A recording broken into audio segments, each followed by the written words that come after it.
Американская туристка Кирстен Соса. Поначалу вентилятор показался мне спасением. Я не выключала его ни на минуту. Но спустя несколько дней я проснулась с температурой и болью в горле. Оказалось, что от вентилятора меня продуло. Теперь я очень осторожно отношусь. For the channel, the travel channel, or my personal name? We can start. Okay, my personal name is Vicente Sosa, and our travel channel's name is KASVENTURES. Please, sir, tell me a short story about your channel, how it's created and why you decided to make it.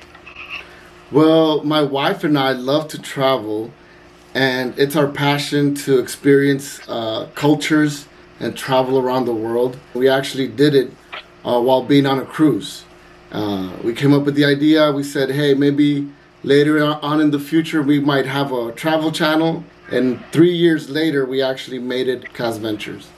My first question for our program gonna be, do you know what does it mean, horror tourism?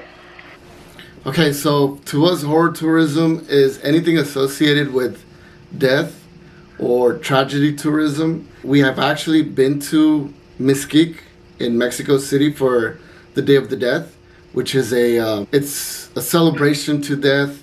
It's a celebration to those who have passed away.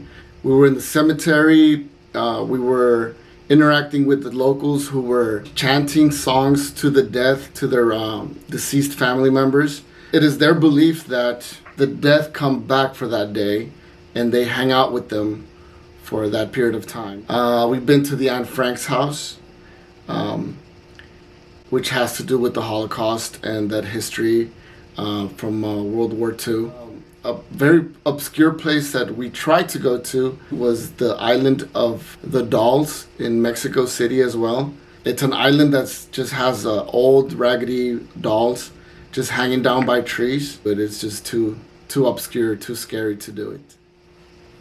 And what do you think, why horror tourism the last 2 or 3 years so popular between tourists? I believe horror tourism is becoming popular because it's something that people have not done yet, and it's something new. It's the new trend. It's the new thing that people want to do. What do you think about Australia right now? Because it's a big problem with fire. What do you think how it's right now going to be developed, like tourism in Australia after this kind of catastrophe? Okay, so the fires in Australia definitely affect the ecotourism of the region. And with it being destroyed, there's people are going to be hesitant to go to Australia. Might look at other options before going to Australia. I think it affects everyone, not just Australians. It affects all of us around the world because even though we're not linked to Australia directly, it's just something that we need to be aware of, and we need to find a solution to stop these wildfires and help the Australian community. Do you know about, have you been in KASVENTURES, a volcano? Okay, so the gates of hell. It's actually something that we looked into. We want to go to Central Asia, and it is something that we have looked into. It's definitely on our bucket list. It's one of those things that me personally, I do want to experience. I want to go to the gates of hell. It sounds so obscure, but it's really not. I don't think it's bad.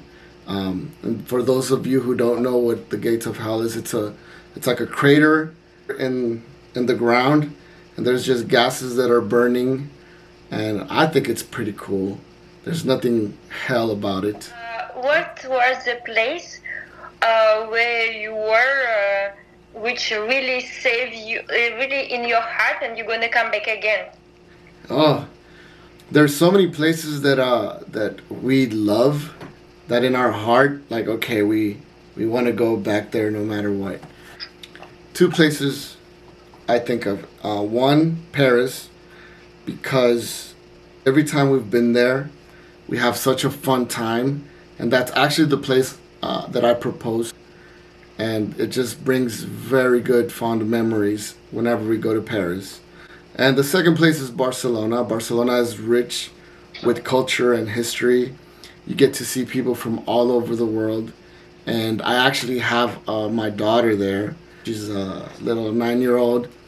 And That's the main reason why we travel a lot, is because we go see our daughter, and from there we just find places to go to and trips to make while in Barcelona, since it's very centrally located. But why for you it's Paris? What was your experience in Paris? Okay, Paris is rich with culture. It's rich with history. There's so many things to do and see in Paris besides your trendy Eiffel Tower and the Louvre. There's so many more things to see. There's a lot of history that people don't know about. They don't do their research before going to Paris. It is one of those places where it'll take you years to explore, and you will never be bored, and you get to interact with different people and different cultures from all over the world. Can you please give me your name and surname?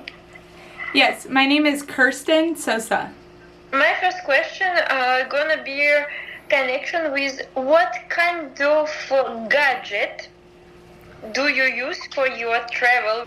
Okay, whenever we're traveling, the gadgets that we typically use and bring are, we always have a portable charger on us because we need it for our phones or whatever other devices we're using, extra batteries for our camera.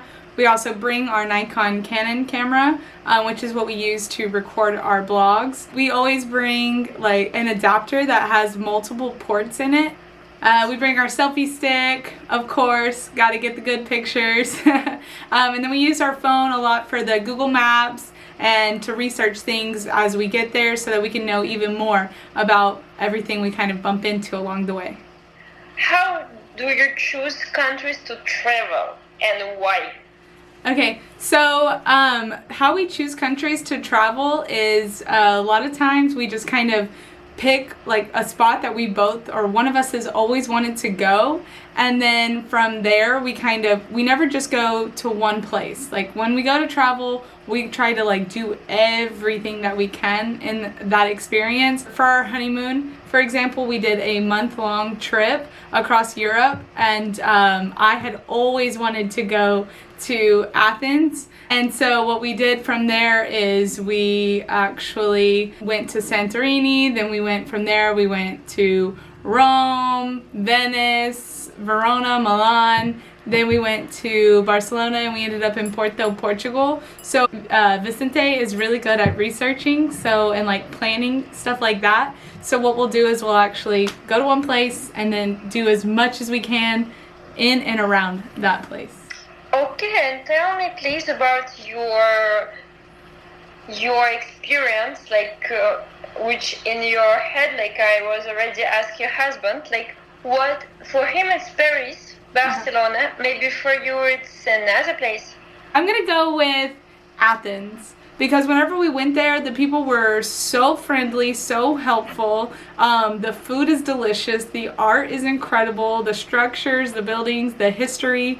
I feel like Greece or Athens is a cultural experience that you read about, you grow up learning about, and you really like to get to live that in person is phenomenal. And I would go back there 100 times, and I feel like I still wouldn't know enough about it. What was your last country which you visit, and what's gonna be the next? The last country that we visited was actually, we went back to Barcelona over Thanksgiving break. So Spain was the last country that we visited.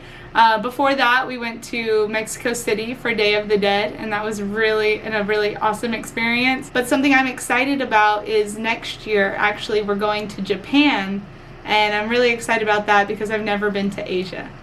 In your life, what is your profession? My profession? Yes. Me and Vicente are actually both teachers. So we teach at high school, secondary level. We teach grades 9 through 12. I teach dance, and he is the government and economics teacher, as well as the soccer coach. And we actually teach at the same high school. So that's how we met.